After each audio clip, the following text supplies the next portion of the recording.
এবার চলে যেতে চাই রাঙামাটিতে। সেখানে কাপ্তাই বাঁধের ১৬টি জলকপাট খুলে দেওয়া হয়েছে। কর্ণফুলী পাড়ের নিম্নাঞ্চলে জারি আছে সতর্কতা।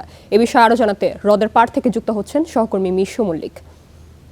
মিশু, কাপ্তাই হ্রদে পানির চাপ কেমন দেখছেন? আরও জানাবেন যে কর্ণফুলীর নিম্নাঞ্চলের পরিস্থিতি কেমন? নুসরাত, কাপ্তাই হ্রদের পানি বৃদ্ধি পাওয়ার ফলেই আসলে গতকাল কাপ্তাই বাঁধের যে ১৬টি জলকপাট, সে ১৬টি জলকপাট ৬ ইঞ্চি করে খুলে দেওয়া হয়েছে। গতকাল সকাল ১১টার পর এই কাপ্তাই বাঁধের ১৬টি জলকপাট আসলে খুলে দেওয়া হয়। এতে ৯,০০০ কিউসেক পানি কাপ্তাই হ্রদ থেকে কর্ণফুলী নদীতে নিষ্কাশিত হচ্ছিল। এবং আমাদের কাছে সর্বশেষ তথ্য যেটা রয়েছে, কর্ণফুলী পানি বিদ্যুৎ উৎপাদন কেন্দ্র সূত্রে আমরা যেটা জানতে পেরেছি, গতকাল থেকে এখনো পর্যন্ত টানা সেই ৬ ইঞ্চি গেট এখনো খোলা রয়েছে এবং এতে পানি নিষ্কাশন চলছে। এখনো পর্যন্ত আসলে বন্ধ করা হয়নি। গতকাল যখন গেটের জলকপাটের দরজাগুলো খোলা হচ্ছিল, তখন আসলে কাপ্তাই হ্রদে পানির স্তর ছিল ১০৪.০৮ ফুট এমএসএল, যেটি পানি ছেড়ে দেওয়ার পরে বর্তমানে কমে ১০৩.৮০ ফুট এমএসএল এ নেমে এসেছে। আর আপনি যেহেতু বন্যার কথা বলছিলেন বা নিম্নাঞ্চল প্লাবিত হওয়ার যে বিষয়টা, সেটা হচ্ছে আসলে প্রতি বছরই যখন উজান এবং পাহাড়ি ঢল নেমে আসে, তখনই কাপ্তাই হ্রদের পানি বৃদ্ধি পায়। এখন কাপ্তাই হ্রদের পানি বৃদ্ধি পাওয়ার ফলে কাপ্তাই হ্রদ তীরবর্তী যে সকল নিম্নাঞ্চল রয়েছে, যেখানে মানুষ বসবাস করে, সে সকল নিম্নাঞ্চলের ঘরবাড়িগুলো আসলে ডুবে যায়।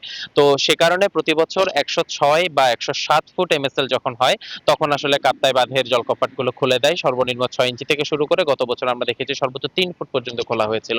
তো এবছরও তার ব্যতিক্রম হয়নি। এবছরও ৬ ইঞ্চি করেই খোলা হয়েছে, তবে সেটি একটু আগে ভাগে খোলা হয়েছে। অন্যান্য বছর ১০৭ বা ১০৬ ফুট হলে তখন খোলা হতো, এবার ১০৪ ফুটের মাথায় আসলে খুলে দেওয়া হয়েছে। আরেকটি বিষয় জানিয়ে রাখতে চাই, কাপ্তাই বাঁধের যে পানি ধারণ ক্ষমতা, সেটি হচ্ছে ১০৯ ফুট মিনস সি লেভেল।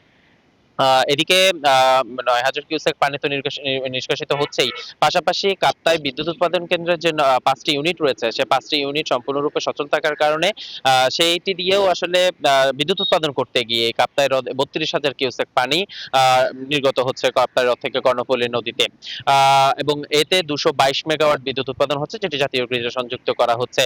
আমরা প্রকৌশলী মাহমুদ হাসানের সাথে কথা বলেছিলাম, যিনি কর্ণফুলী পানি বিদ্যুৎ উৎপাদন কেন্দ্রের ব্যবস্থাপক। তিনি বলছেন যে আসলে আতঙ্কিত হওয়ার কোনো কারণে এটি সম্পূর্ণ একটি ধারাবাহিক প্রক্রিয়া। প্রতি বছরই এটি হয়ে থাকে। নিম্নাঞ্চলে যারা রয়েছেন কর্ণফুলী নদী তীরবর্তী, তাদেরও প্লাবিত হওয়ার কোনো আশঙ্কা নেই। আর যদি বৃষ্টিপাত না হয়, তাহলে তারা হয়তোবা ভবিষ্যতে আজকে বা আজকে রাত বা আগামীকালকে এই ৬ ইঞ্চি জলকপাট তারা বন্ধ করে দিবেন। এই হচ্ছে আমার কাছে রাঙামাটি থেকে কাপ্তাই বাঁধের জলকপাট দিয়ে পানি নিষ্কাশনের সর্বশেষ। নুসরাত, ধন্যবাদ মিশু আপনাকে। দর্শক, রাঙামাটি থেকে সহকর্মী মিশু জানাচ্ছিলেন বিস্তারিত।